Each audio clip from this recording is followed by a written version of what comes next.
কি হব কি হব কি হবনি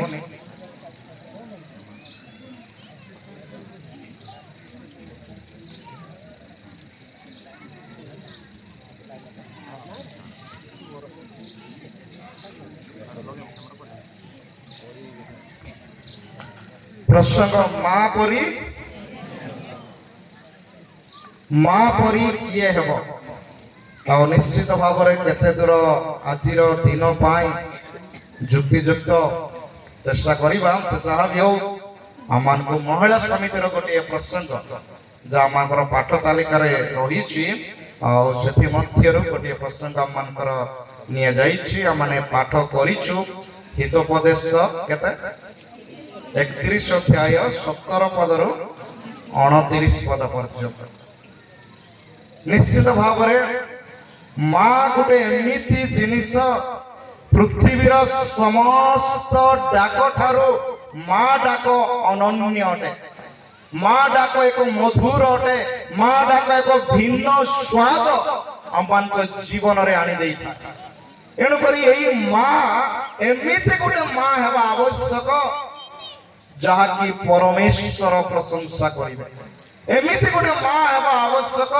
ଯାହାକି ସ୍ୱାମୀ ପ୍ରଶଂସା କରିବ ଏମିତି ଗୋଟେ ମା ହେବା ଆବଶ୍ୟକ ଯାହାକି ପିଲାମାନେ ପ୍ରଶଂସା କରିବେ ଏମିତି ଗୋଟେ ମା କିଏ ହେଇପାରିବ ନିଶ୍ଚିତ ଭାବରେ ସଲୋମନ ଅତି ସୁନ୍ଦର ଭାବରେ ଲେଖନ୍ତି ଆଉ ନିଶ୍ଚିତ ଭାବରେ ମା ଜୀବନ ଦାନ ଦେଇଥାଏ ମା ଚାଲିବା ଶିଖାଇଥାଏ ମା ଆମ ପ୍ରତ୍ୟେକଙ୍କୁ କ'ଣ ଆଉ କିପରି ଭାବରେ ଏକ ଫୁଲ ପରି ଆମମାନଙ୍କ ଜୀବନକୁ ରଖିଥାଏ ମୁଁ ଗତ ଦିନ ମାନଙ୍କ ମଧ୍ୟରେ ଗୋଟେ ଜାଗାରେ ମାର ଉଦାହରଣ ଦେଉଥିଲି ଯୋଉଟାକି ନଭେମ୍ବର 29 ତାରିଖ ଗଡମାରେ ଯେତେବେଳେ ପାଳନ କରାଯାଉଥିଲା ଗୋଟେ ମା କିପରି ଭାବରେ କାର୍ଯ୍ୟ କରେ ମୁଁ ଶେଷ ସମୟରେ ତାକୁ କହିବି ତେବେ ଏଠି ଦେଖିବାକୁ ପାଉଛୁ ଏକ ମାର ବିଷୟ ପଢନ୍ତୁ କେହି ଜଣେ ଆମେ ଟିକେ ଜଲ୍ଦି ଯିବା ଯେହେତୁ ଅନେକ କାର୍ଯ୍ୟ ଗୁଡିକ ରହିଛି 17 ପଦ ପଢନ୍ତୁ 31 ର 17 ପଦ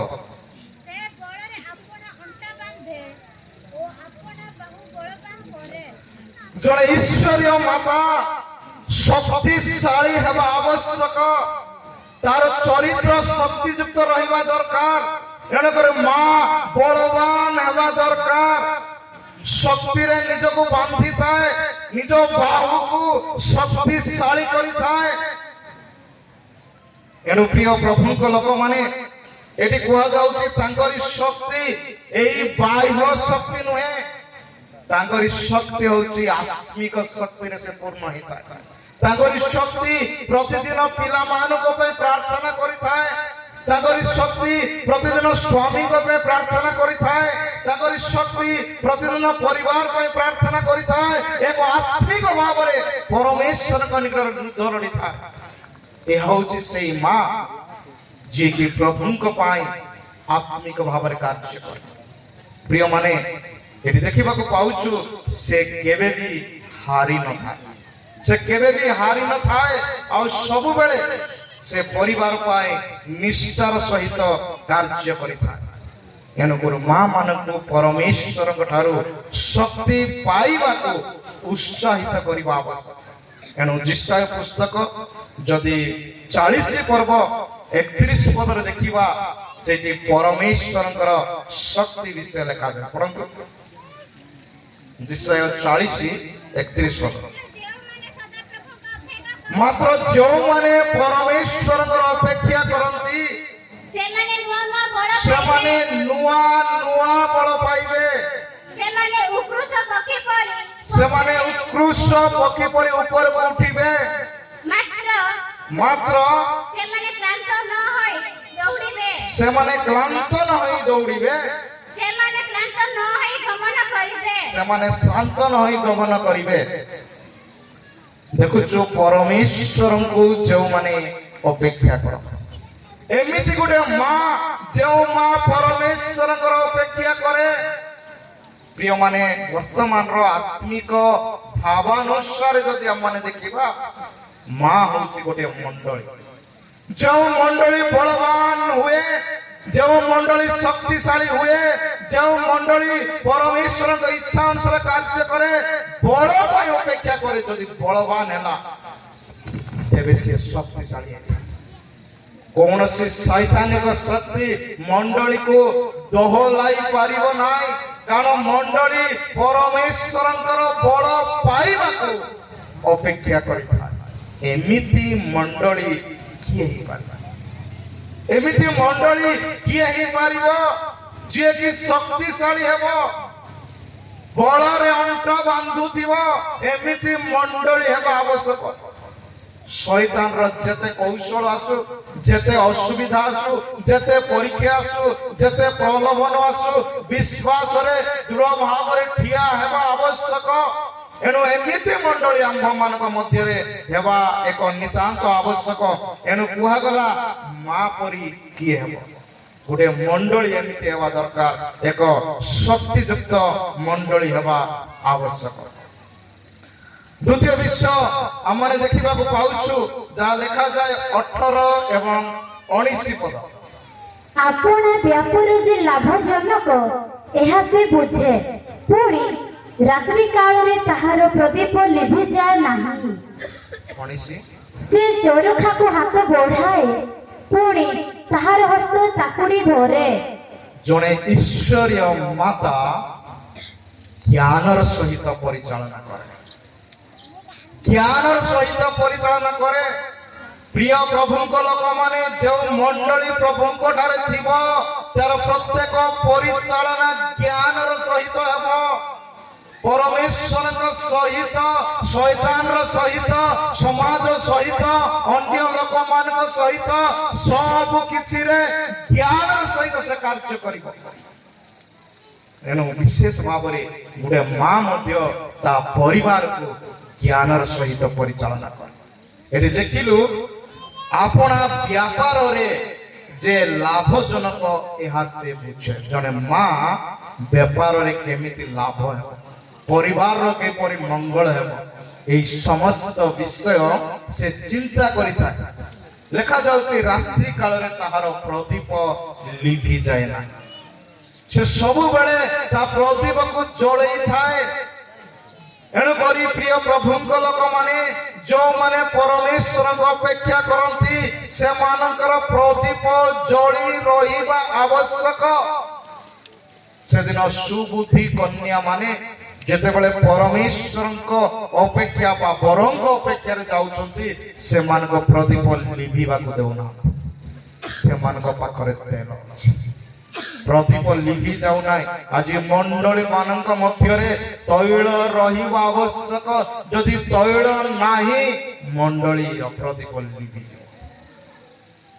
गिरजा रे लोक मान को संख्या कमी जाउछ, उपासना रे लोक मान को संख्या कमी जाउछ, गीत गाइबा पाई लोक मिलु नाहंती, वाक्य कहिबा पाई लोक मिलु नाहंती, प्रार्थना करिबा पाई लोक माने मिलु नाहंती। आगामी पीढ़ी रो परिचालन किए हेबो जुवा माने बाहरी पारु नाहंती। एमिति भाव रे आमानकर तैल नष्ट हो जाउछ।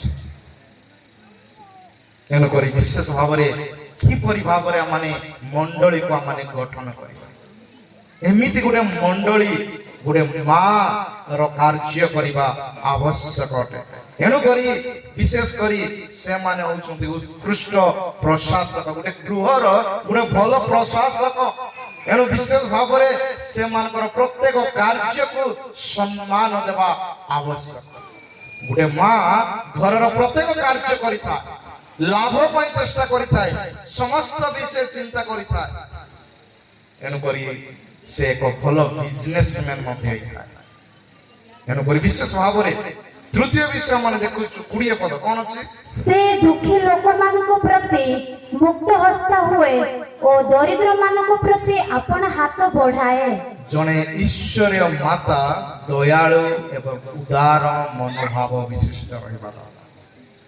गोटे प्रभु भय करुथिबा मंडली दयार मनोभाव रहिबा उचित एवं दान देवार मनोभाव रहिबा दरकार। एणु करी जो मंडली जो परिमाण रे दान दिए से मंडली से ही परिमाण रे शैतान प्रवेश करिवार सुयोग पाए नाही। প্রিয় প্রভুଙ୍କ ଲୋକମାନେ ଆଜି ଯଦି ଆମ ପିଲାମାନେ ବାଟରେ ଚାଲୁଛନ୍ତି, ଆଜି ଯଦି ଗିର୍ଜାରେ ଲୋକ ସଂଖ୍ୟା କମି ଯାଉଛି, ଆଜି ଯଦି ଆଗାମୀ ପିଢ଼ିର ଲିଡରସିପ ପାଇପାରୁନାହୁଁ, ତା ମାନେ ଆମ ଦାନରେ ଏକ କୁଣ୍ଠାବୋଧ ଆସିଯାଇଛି। ପରମେଶ୍ୱରଙ୍କ ପ୍ରତି ଆମମାନଙ୍କର ଯତ୍ନଶୀଳ ହେଇପାରୁନାହୁଁ, ଆମମାନଙ୍କ ମଧ୍ୟରେ ଦୟାର ମନୋଭାବ ରହିପାରୁନାହିଁ। ତେଣୁ ବିଶେଷ ଭାବରେ ଗୋଟେ ମାର କାର୍ଯ୍ୟ ମଧ୍ୟ ଦୟା ଏବଂ ଉଦାର ମନା ହେବା ନିତାନ୍ତ ଆବଶ୍ୟକ। ତେଣୁକରି ପରିବାର ଗୁଡ଼ିକ ମାଙ୍କ ଉଦାରତାରୁ ଆମମାନେ ଶିଖିବା ଆବଶ୍ୟକ। ଚତୁର୍ଥ ବିଷୟ ଆମେ ଦେଖୁଛୁ, ଜଣେ ଈଶ୍ୱରୀୟ ମାତା ଏକ ସୁରକ୍ଷିତ ଏବଂ ଆନନ୍ଦମୟ ଘର ସୃଷ୍ଟି କରନ୍ତି, ଯାହାକି 21 ଏବଂ 20 ଏବଂ 21 ପଦରେ ଆମେ ଦେଖୁଛୁ କିପରି ଭାବରେ ଏକ ଉତ୍ତମ ଘର ସୃଷ୍ଟି କରନ୍ତି। ପ୍ରତ୍ୟେକ ସମୟ ପାଇଁ ସେ ଘର ସୃଷ୍ଟି କରନ୍ତି। ଏଣୁ ଲେଖାଯାଏ, ସେ ହିମ ଲାଗି ଆପଣା ପରିବାର ବିଷୟରେ ଭୟ କରେ ନାହିଁ, ଯେ ତାର ସମସ୍ତ ପରିବାର ସିନ୍ଦୁର ବର୍ଣ୍ଣ ବସ୍ତ୍ର ପିନ୍ଧେ।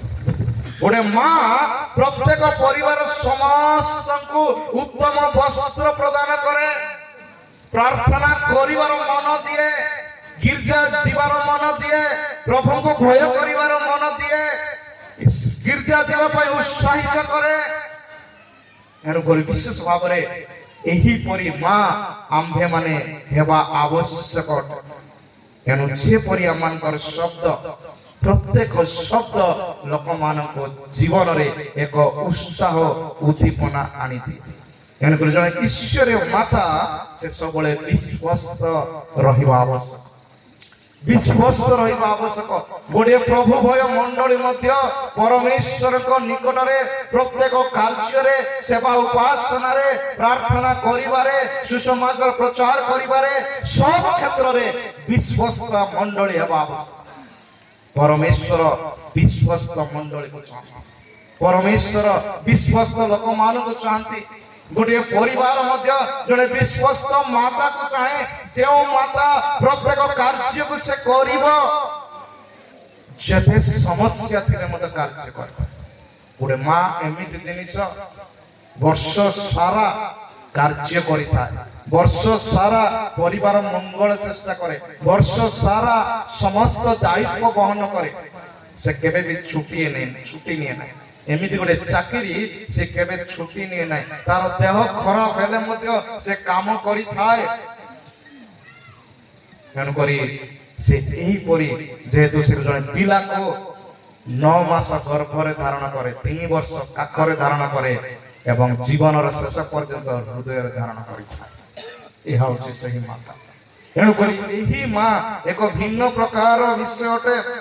ଏଣୁକରି ଆମେ ଦେଖୁଛୁ ତାର ଶେଷ ଅଂଶରେ 28-29 ପଦ ଦେଖୁଛୁ, ତାହାର ସନ୍ତାନ ମାନେ ଉଠି ତାକୁ ଧନ୍ୟ ଧନ୍ୟ କହନ୍ତି, ତାର ସ୍ୱାମୀ ହିଁ ତାକୁ ପ୍ରଶଂସା କରନ୍ତି। ଏମିତି ଗୋଟେ ମା ହେବା ଆବଶ୍ୟକ, ଈଶ୍ୱର ପ୍ରଶଂସା କରିବେ। ଏମିତି ଗୋଟେ ମା ହେବା ଆବଶ୍ୟକ, ସ୍ୱାମୀ ପ୍ରଶଂସା କରିବେ। ଏମିତି ଗୋଟେ ମା ହେବା ଆବଶ୍ୟକ, ପିଲାମାନେ ତାଙ୍କରି ପ୍ରଶଂସା କରିବେ। ତେଣୁକରି ମା ପରି କିଏ ହେବ, ଯେଉଁ ପରିବାରରେ ପିଲାମାନେ ସ୍ୱାମୀ ଈଶ୍ୱର ପ୍ରଶଂସା କରନ୍ତି, ଈଶ୍ୱର ଗୌରବାନ୍ୱିତ ହୁଅନ୍ତି, ଏହିପରି ଭାବରେ ଯଦି ହଉଛି, ତାହେଲେ ସେ ହଉଛି ପ୍ରକୃତ ମାତା ଅଟେ। ଏଣୁକରି ପ୍ରିୟ ପ୍ରଭୁଙ୍କ ଲୋକମାନେ ଆମମାନେ ମାଙ୍କୁ ସମ୍ମାନ ଦେବା ଆବଶ୍ୟକ। କିନ୍ତୁ ବର୍ତ୍ତମାନ ଯୁଗର ମା ମାନେ କଣ, ଆଧୁନିକ ଯୁଗର ମା ମାନେ କେମିତି ଏମିତି ମା ଅଛନ୍ତି, ୟୁଟ୍ୟୁବ ଧରି ଧରି ରୋଷେଇ କରନ୍ତି। କହୁଛି ନା ନାଇଁ, ରୋଷେଇ ବି ଜାଣିନଥାନ୍ତି। ଆଧୁନିକ ଯୁଗର ମା ମାନେ, ଦିନେ କଣ ହେଇଛି, ଗୋଟେ ପରିବାରରେ ଜଣେ ମାଟା ସ୍କୁଲ ଟିଚର ଥିଲା, ସ୍କୁଲ ଶିକ୍ଷୟିତ୍ରୀ ଥିଲା। ପିଲାମାନଙ୍କର ଏକ୍ଜାମ ହେଲା, ଗୋଟେ ବିଷୟବସ୍ତୁ ଦିଆଯାଇଛି, ତୁମ ଇଚ୍ଛା କଣ? ପ୍ରତ୍ୟେକ ପିଲାମାନଙ୍କୁ କୁହାଗଲା, ତୁମ ଇଚ୍ଛା କଣ? ସମସ୍ତେ ରଚନା ଲେଖିଲେ, ଯାହାର ଯାହା ଇଚ୍ଛା ପ୍ରତ୍ୟେକ ପିଲା ଲେଖିଲେ। ଆଉ ସବୁ ପେପର ଆଣିକି ଶିକ୍ଷୟିତ୍ରୀକୁ ଦିଆଗଲା। ରାତିରେ ଶିକ୍ଷୟିତ୍ରୀ ଘରେ ଯାଇ ଖାତାର ମୂଲ୍ୟାଙ୍କନ କରୁଛନ୍ତି କିଏ କେତେ ମାର୍କ ଆଣିଲା।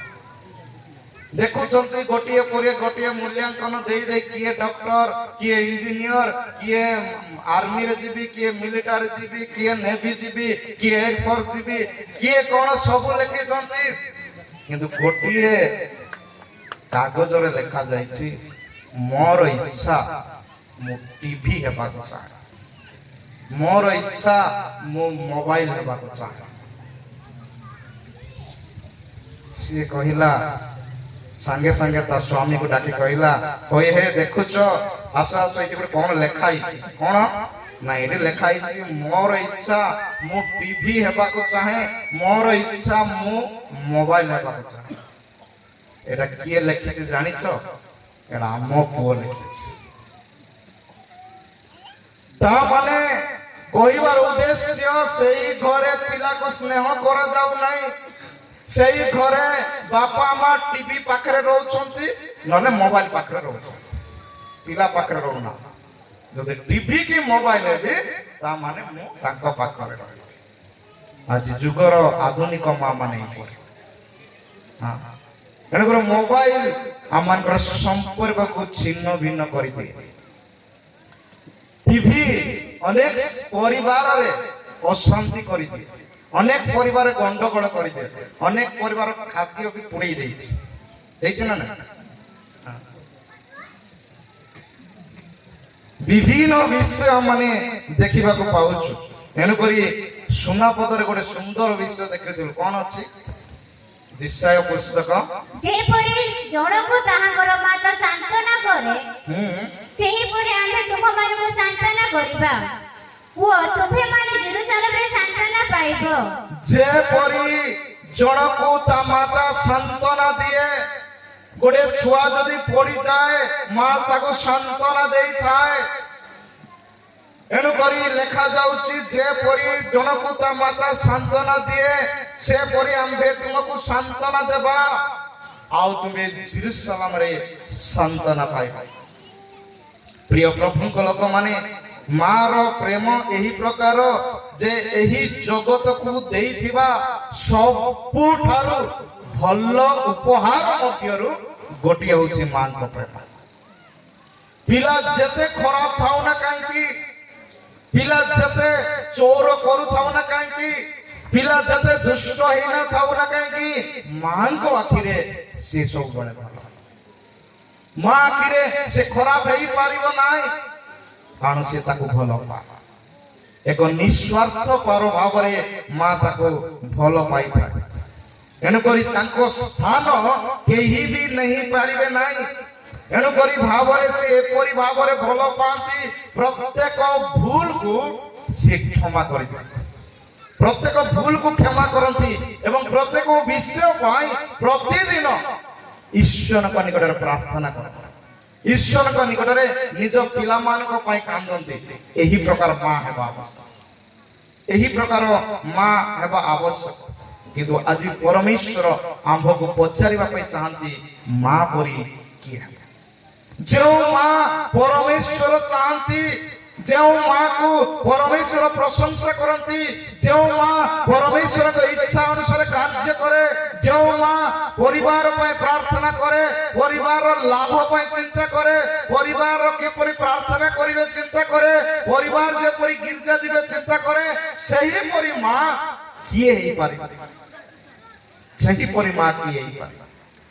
ତେଣୁକରି ବିଶେଷ ଭାବରେ ଜଣେ ମାର ହୃଦୟ ହେଉଛି ଏକ ପ୍ରେମର ହୃଦୟ, ସମସ୍ତଙ୍କୁ ପ୍ରେମ କରିଥାଏ। ଏଣୁ ଜଣେ ମା ବିନା ସର୍ତ୍ତରେ, କୌଣସି ସର୍ତ୍ତ ନଥାଇ ସେ ତା ପିଲାମାନଙ୍କୁ ପ୍ରେମ କରେ। ପିଲାମାନଙ୍କୁ ପ୍ରେମ କରିବା ପାଇଁ କୌଣସି ସର୍ତ୍ତ ନଥାଏ। ଜନ୍ମଦିନ ଠାରୁ ତାଙ୍କ ହୃଦୟ ତାଙ୍କ ସନ୍ତାନ ମାନଙ୍କ ପାଇଁ ରହିଥାଏ। ସେ ଜନ୍ମ ହେବା ଠାରୁ ପିଲାମାନଙ୍କ ପାଇଁ ପ୍ରେମ ରହିଥାଏ। ଆଉ ତାଙ୍କ ପିଲା ବିଫଳ ହେଲେ ମଧ୍ୟ ସେ ଭଲ ପାଉଥାଏ। ଏଣୁକରି ପ୍ରଥମ କରନ୍ତି 13 ପର୍ବ 7-6 ପଦ ଟିକେ ଦେଖିବା। 6-7 ଅଧର୍ମରେ ଆନନ୍ଦ କରେ ନାହିଁ କିନ୍ତୁ ସତ୍ୟରେ ଆନନ୍ଦ କରେ, ସମସ୍ତ ସହ୍ୟ କରେ, ସମସ୍ତ ବିଶ୍ୱାସ କରେ, সমস্ত ভরসা করে সমস্ত বিষয়ে ধৈর্য ধরি রহে। এইটা হচ্ছে গোটে মাঙ্কর প্রেম। এমিতি প্রেম, সে প্রেম সমস্ত বিষয়କୁ সহি থাকে। সে পিলা যাহা বি করু গোটে মা সহি থাকে। দ্বিতীୟରେ সমস্ত বিষୟକୁ ବିଶ୍ୱାସ କରେ ଗୋଟେ ମା। ସେ ପିଲା ଯେମିତି ବି ହେଇକି ଠକୁ ଥାଉ ନା କାହିଁକି ମା ବିଶ୍ୱାସ କରେ। ଆଉ ଗୋଟେ ମା ସମସ୍ତ ବିଷୟକୁ ଭରସା କରେ।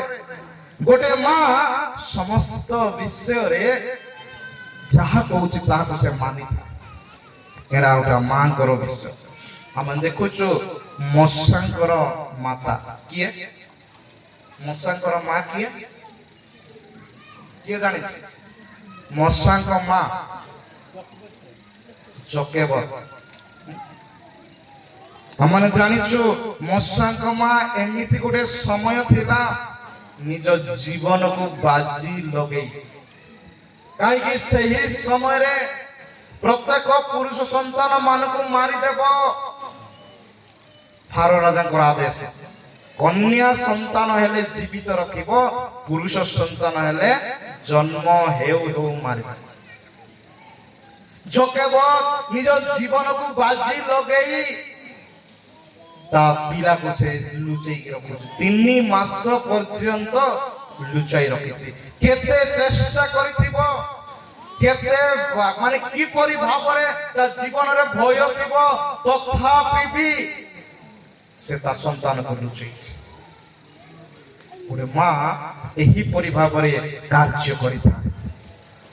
ତେଣୁକରି ବିଶେଷ କରି ଈଶ୍ୱରଙ୍କ ପ୍ରେମ ଆମ୍ଭମାନଙ୍କ ପାଇଁ ଏକ ମା ପରି ଅଟେ। ପରମେଶ୍ୱର ଆମମାନଙ୍କୁ ଏତେ ପ୍ରେମ କରନ୍ତି, ସେ ଆମମାନଙ୍କୁ ସୁରକ୍ଷା ଦିଅନ୍ତି। ସେ ଏକ ଶକ୍ତିଶାଳୀ ଏବଂ ଧୈର୍ଯ୍ୟଶୀଳ ଏବଂ କ୍ଷମା ଆମ୍ଭମାନଙ୍କୁ କରନ୍ତି। ଯେତେ ପାପ କଲେ ମଧ୍ୟ ଆମମାନଙ୍କୁ କ୍ଷମା କରନ୍ତି। ଆମେ ଈଶ୍ୱରର ଦୂରେଇ ଗଲେ ମଧ୍ୟ ସେ ଆମମାନଙ୍କୁ ଛାଡ଼ି ଦିଅନ୍ତି ନାହିଁ, ଆମ୍ଭମାନଙ୍କ ସହିତ ସେ ରହନ୍ତି। ତେଣୁକରି ସେ ଇମାନୁଏଲ ପରମେଶ୍ୱର। ଜଣେ ମାର ହୃଦୟ ହେଉଛି ଏକ ବଳିଦାନର ହୃଦୟ। ବଳିଦାନର ହୃଦୟ। ତେଣୁକରି ମା ମାନେ କୌଣସି ଆଶା ନ କରି କାର୍ଯ୍ୟ କରନ୍ତି। ସେମାନେ ଆଶା କରିନାହାନ୍ତି ଭବିଷ୍ୟତରେ ମତେ ଏମିତି କରିବ, ସେମିତି କରିବ, ଏଇଟା ହେବ, ସେଇଟା ହେବ। କୌଣସି ଆଶା ସେମାନଙ୍କର ନଥାଏ। ତଥାପି ବି ଗୋଟେ ସନ୍ତାନକୁ ସେମାନେ ଲାଳନ ପାଳନ କରନ୍ତି, ସନ୍ତାନର ଯତ୍ନ ନିଅନ୍ତି। ନିଶ୍ଚିତ ଭାବରେ ପରମେଶ୍ୱର ମଧ୍ୟ ଠିକ ସେହିପରି ଆମମାନଙ୍କର ଯତ୍ନ ନିଅନ୍ତି। ସାରିପତ୍ର ବିଧବା କଥା ଯଦି ଆମେ ଦେଖିବା, ଏଲିୟ ତାଙ୍କର ଶେଷ ଖାଦ୍ୟ ମତେ ଦିଅ ବୋଲି କହିଥିଲେ। ସେ ଜାଣିନଥିଲେ ଭବିଷ୍ୟତରେ ମତେ ମିଳିବ କି ନାହିଁ। ଅଳ୍ପ ମାତ୍ର ମଇଦା ତେଲ ଅଛି, ଆକୁ ଖାଇ ତ ଆମେ ମରିଯିବୁ। ପୁନର୍ବାର ଏଇ ବ୍ୟକ୍ତି ଆସି ମାଗୁଛନ୍ତି, ସେ ନିଜକୁ ବଳିଦାନ ଦେଇଦେଲେ। ଆମମାନେ ମରିଲେ ମରିବୁ, ପ୍ରଭୁଙ୍କ ଲୋକ ଜଣେ ମାଗୁଛନ୍ତି, ଆମମାନେ ଦେବ। ଯେଉଁ ପ୍ରେମ ପ୍ରଭୁଙ୍କ ଦାସଙ୍କ ପ୍ରତି ସେ ଦେଖେଇଲେ, ତଦନୁସାରେ ପ୍ରଭୁ ତାଙ୍କୁ ଆଶୀର୍ବାଦ କଲେ। ଏହା ହେଉଛି ଗୋଟିଏ ମାର ଜୀବନ ଅଟେ। ତେଣୁକରି ଜଣେ ମାର ହୃଦୟ ହେଉଛି ଏକ ସାନ୍ତ୍ୱନାର ହୃଦୟ। ଏକ ସାନ୍ତ୍ୱନାର ହୃଦୟ। ଜଣେ ମା ଜାଣନ୍ତି କିପରି ଭାବରେ ସାନ୍ତ୍ୱନା ଦେବେ, ନିଜ ପିଲାମାନଙ୍କୁ କେମିତି ସାନ୍ତ୍ୱନା ଦେବେ। ତେଣୁକରି ଯୀଶୁ କହିଲେ ଯେ କିପରି ଭାବରେ ସାନ୍ତ୍ୱନା ଦିଆଯାଏ। ଗୋଟେ ମା ଯେପରି ସାନ୍ତ୍ୱନା ଦିଏ, ସେହିପରି ଆମେ ତୁମକୁ ସାନ୍ତ୍ୱନା ଦେବା। ପରମେଶ୍ୱର ସାନ୍ତ୍ୱନାକାରୀ ଅଟନ୍ତି। ସେ ଆମ୍ଭ ପ୍ରତ୍ୟେକଙ୍କୁ ସାନ୍ତ୍ୱନା ଦିଅନ୍ତି। ତେଣୁକରି ଯେତେବେଳେ ହାନା ଗୋଟେ ସନ୍ତାନ ପାଇଁ ପ୍ରାର୍ଥନା କରୁଛନ୍ତି, ସାମୁଏଲକୁ ପ୍ରଭୁ ଦେଲେ, ଜେରୁସାଲେମ ସାନ୍ତ୍ୱନାରେ ପରିପୂର୍ଣ୍ଣ ହେଲା। ସେତେବେଳେ ଏମିତି ଗୋଟେ ସମସ୍ୟା ଥିଲା, ସେମାନେ ଶାନ୍ତି ନଥିଲା ସେମାନଙ୍କ ମଧ୍ୟରେ। ଯେତେବେଳେ ସାମୁଏଲ ଆସୁଛନ୍ତି, ଏକ ସାନ୍ତ୍ୱନା ଇସ୍ରାଏଲ ମାନଙ୍କ ମଧ୍ୟରେ ଆସିଅଛି। ତେଣୁକରି ପରମେଶ୍ୱର ସେହିପରି ଭାବରେ ସାନ୍ତ୍ୱନା ଦିଅନ୍ତି। ତେବେ ଆଜି କିଏ ମା ପରି ହେବ? ଆଜିର ଯୁଗରେ କେଉଁମାନେ ମା ପରି ହେଇପାରିବେ? ଆଜିର ଯୁଗରେ ମା ପରି କିଏ ହେବେ? ଏହି ପୃଥିବୀକୁ, ଆମ ମଣ୍ଡଳୀକୁ, ଆମମାନଙ୍କ ପରିବାରକୁ ଏକ ଆତ୍ମିକ মା ମାନଙ୍କର ଆବଶ୍ୟକତା ରହିଛି, ଆତ୍ମିକ ମଣ୍ଡଳୀ ଆବଶ୍ୟକତା ରହିଛି। ଯେଉଁ ମଣ୍ଡଳୀ ଏକ ଉତ୍ତମ ବିଶ୍ୱାସୀ ମାନଙ୍କୁ ଗଢିବ, ଯେଉଁ ମଣ୍ଡଳୀ ପ୍ରଭୁରେ ବଢିବ, ଯେଉଁ ମଣ୍ଡଳୀ ଆଗାମୀ ଲିଡର୍ସ ମାନଙ୍କୁ ବାହାର କରିପାରିବ, ଏହିପରି ଭାବରେ ଗୋଟେ ଉତ୍ତମ ମଣ୍ଡଳୀ ଆବଶ୍ୟକ ଅଟେ। ଏଣୁ ବିଶେଷ ଭାବରେ ଆମେମାନେ ଏହିପରି ଭାବରେ କିପରି ଭାବରେ ଆତ୍ମିକ ମା ମାନଙ୍କର ଆବଶ୍ୟକ। ଦ୍ୱିତୀୟରେ ଦେଖୁଛୁ ଯୀଶୁ